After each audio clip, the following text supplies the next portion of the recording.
All right. Okay. Another letter. Now, the two Ks, Kwara, now in Kebbi State. And then, of course, the big news dominating headlines this morning across Nigeria is the municipal council elections in Abuja. Your take on these stories? Haven't you noticed, Aya, that despite the fact that we have a lot of these letters, we don't have the security authority track where these letters are coming from and do something about them? So, I mean, when I say there's virtually no security in the country, you might argue and say, okay, why are you saying that, let's say, inadequate security? But in a state where there's security, people write letters to threaten citizens and ask them for 100 million naira, or they attack the community, and nothing is done about it. And most likely, if care is not taken, they will attack that community. The other day, they killed the traditional ruler. They murdered the traditional ruler in cold blood. The other day, they wrote letter to people in Kwara State. They wrote a letter, actually, before they attacked Woro. And you see, there is this thing we are so quick to forget. So as we speak today, Nigerians have quickly forgotten that we buried over 100, close to 200 people in Woro. We've moved on. Because you have the bad news coming up one too many times. Even the Operation Sahel Savannah that they put in there, despite the fact that the terrorists came out to release a video that they have kidnapped people, I've not heard that the Operation Sahel Savannah, or whatever they call themselves, have gone out there to rescue those people. And see what has happened to Woro. The first week, media went there. Woro was in the national consciousness. Now, media is off there. Everybody has forgotten Woro. We've not even gone to do a follow-up. Maybe their lives are better. Maybe people have returned to their homes, or they're still hiding. I did cover a bit of that. Okay, yeah, but have we even done... So, are people back to their homes in Woro as we speak today? No. I'm not talking about Arising. I'm talking about media in general. So, do we know the fate of people in Woro? Do we know the fate of people that were kidnapped that they should? Or is the National Security Advisor going to tell us that, oh, they are going to be back home soon when they go to talk to the bandits again? So we've moved on, and we don't care. Nobody's talking about it. It's not on the front burner. Mr. Bayan Onuga will just write that the president commiserates. This is sad. This is dastardly. We'll do something about it. We'll have Operation Sahel Savannah. And nothing gets done. And that's how people's lives get destroyed. As regards the second topic, I mean, if you think that what happened in FCT and other parts were elections, then you must be delusional. If you think those were elections, then you must be delusional. You see, that's just a reflection of how destroyed our democracy has become. At this rate, I have a piece of advice. It's just best we stop doing the elections. Let the ruling party just put whoever they want to put there. Because it's just a mere formality. That's why you see people didn't come out. Let the ruling party just put whoever they want to put there. Did you see the forms that they recorded? Did you see the mutilation? Some party have the nerve to come out to celebrate that we won. What did you win? At this rate, it's just best. Let's just stop it. Because these are not elections. This is a joke. This is delusion. And they're saying they're democracy. This is democracy. Ballot papers mutilated. Some polling units have more registered. When they count the votes in there, they have more registered people. Less registered people, and you have more votes. Mutilation here and there. Balkanization of the coalition center. And you call this election. So where is the free will of the people? So you can now see the reason why they didn't listen to the words of the people. They didn't want transparency in the process. And that's why they were so quick to sign that something into law less than 24 hours after, or 24 hours after that thing was passed. So, in the end, people emerged. Then PDP kept one, APC kept how many? 5. And we called that one elections. I mean, as far as I'm concerned, those are no elections. You see, it will get to a day that the day the truth will be spoken in this country, people will remember that I said my beats. And I know that day will come. It will not last forever. Those before them did worse than this. Where did they end? We will see. We will see. It is not today. So I don't have much to say about the so-called elections that happen. And for INEC, continue. I yield the floor.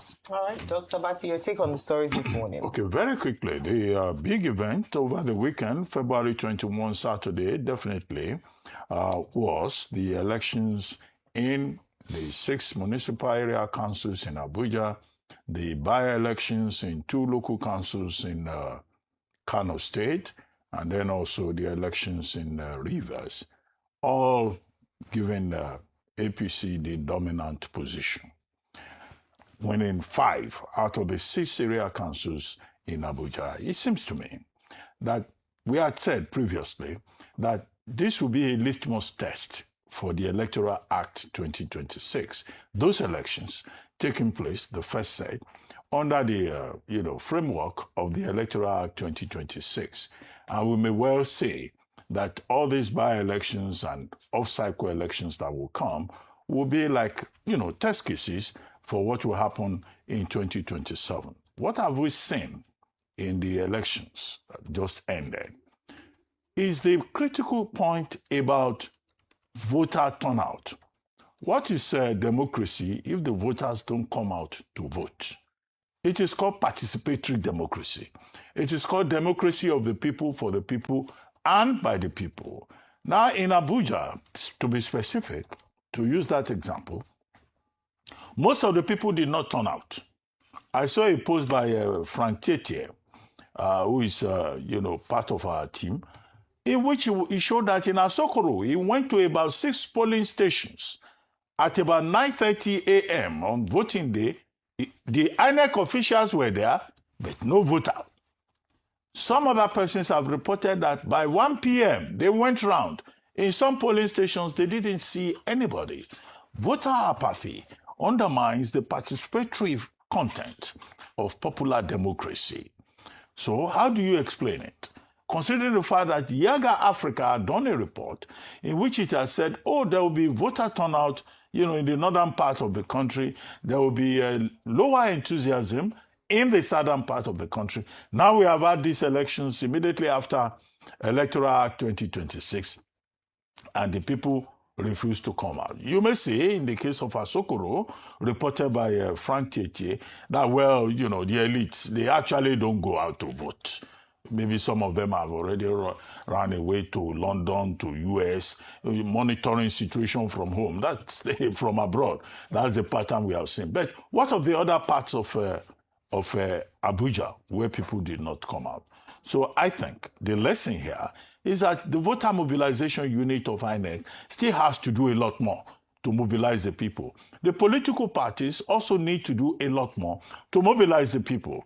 Otherwise, in 2027, everybody will just assume, as we have always pointed out here, although some people say we should not be saying that, it will appear that the election has been won and lost. So the people will say, why bother? If I vote, it won't make any difference. Democracy is about the people who come out to vote. That is why, if you don't come out to vote, you have abdicated your responsibility. You have abdicated your own civic duty. What is the second message? Now, INEC, I don't think, can be blamed. INEC showed up very early in all the polling stations that they showed. They were there long before 9 o'clock. But if the people do not come, what can INEC do? The only thing that INEC can do is just to collect, count the votes of the people who show up. INEC pre-election can do voter mobilization, but on voting day cannot go and force people in their homes to come out. So what INEC should learn from this is also investing a lot in voter education, voter mobilization. What is the role of the security agencies, who are also major stakeholders in the process? Well, the reports about the role of the security agencies indicate that these security agencies were just mere bystanders. Bystanders. In one particular polling station that was recorded, there was open buying of votes. The question was asked, what are these security agents doing? Police, civil defense, They were more like spectators. They just allowed the party agents, the politicians, to do their own thing. That is not good enough because security will need to be guaranteed. And that's perhaps why some people even decided to stay away.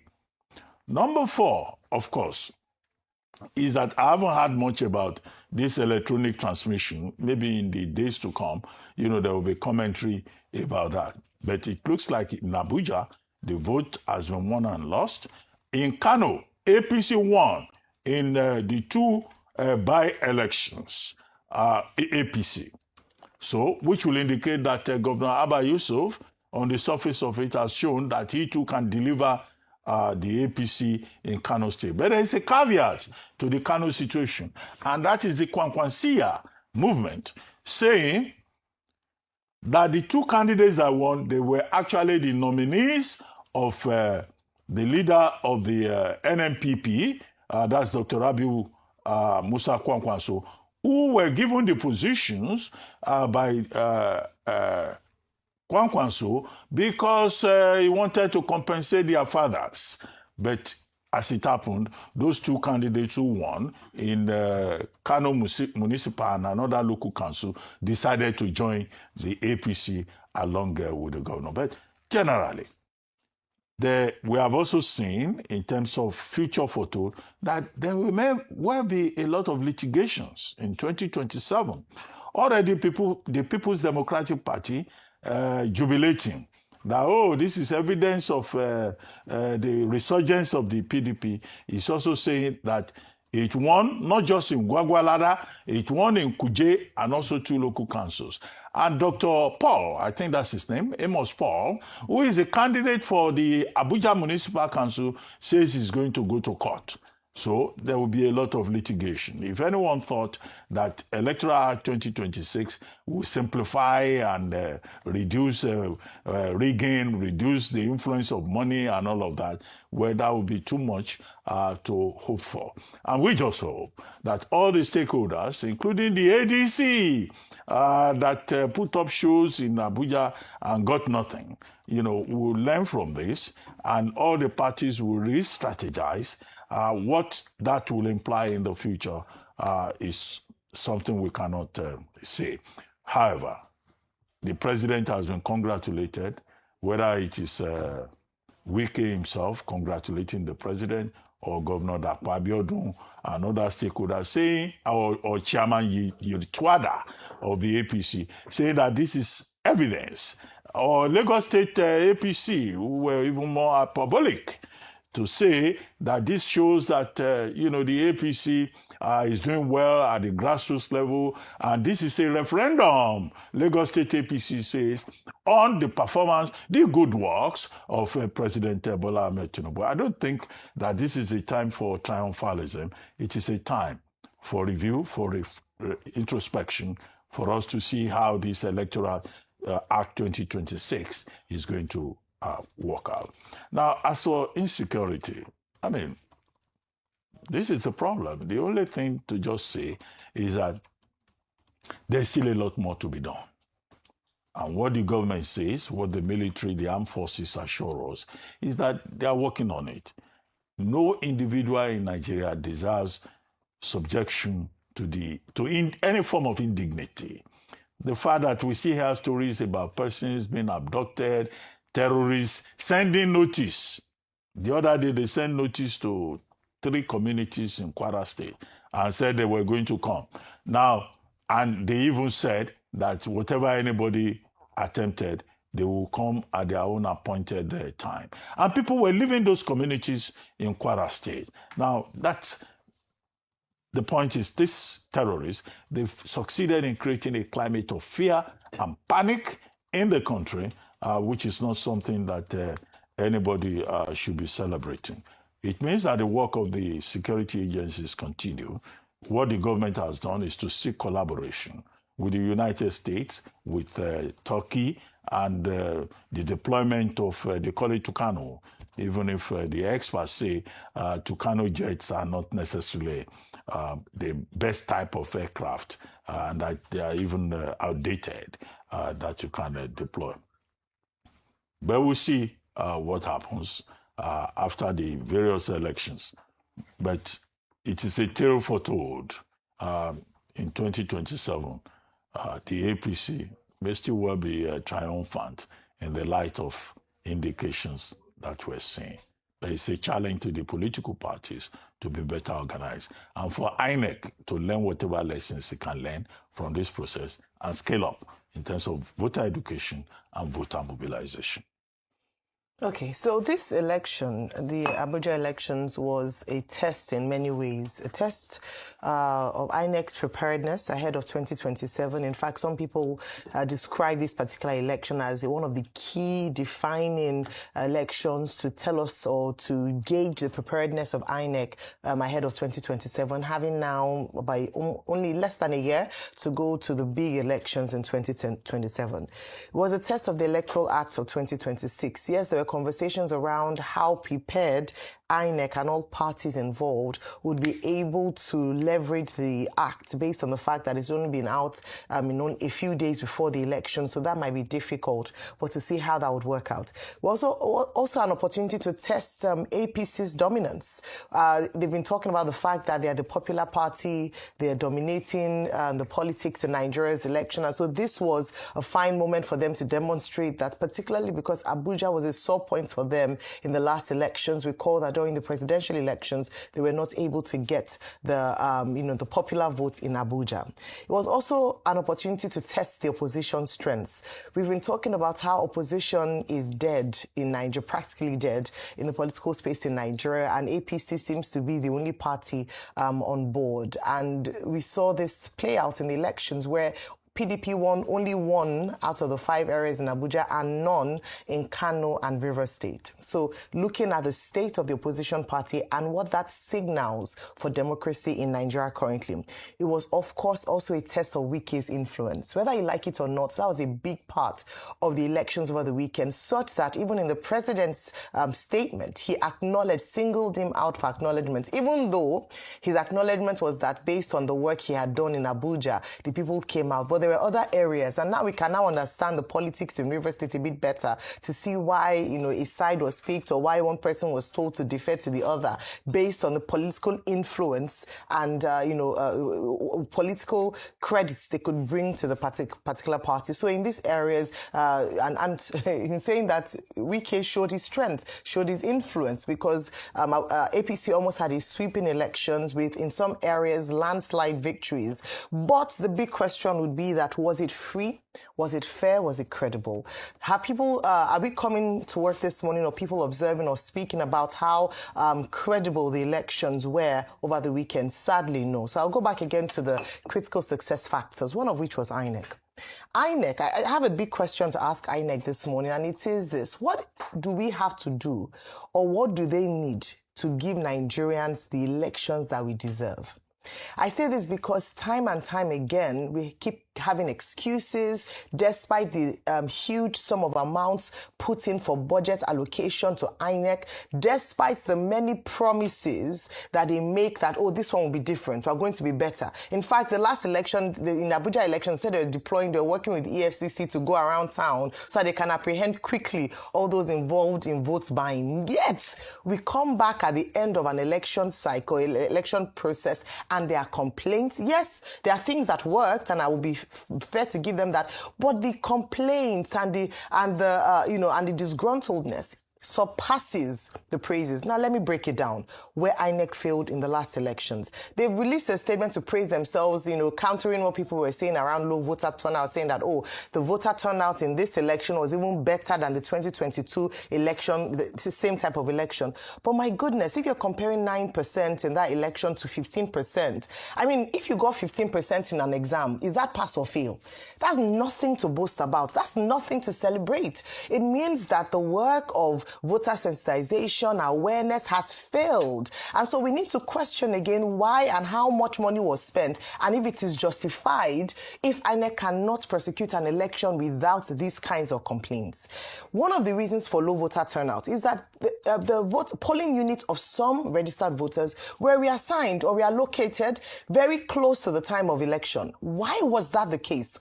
Why wasn't adequate information provided? Why in the first instance were voters moved from one polling polling unit to another, 24 hours before the election cycle, disenfranchising Nigerians who were prepared to vote.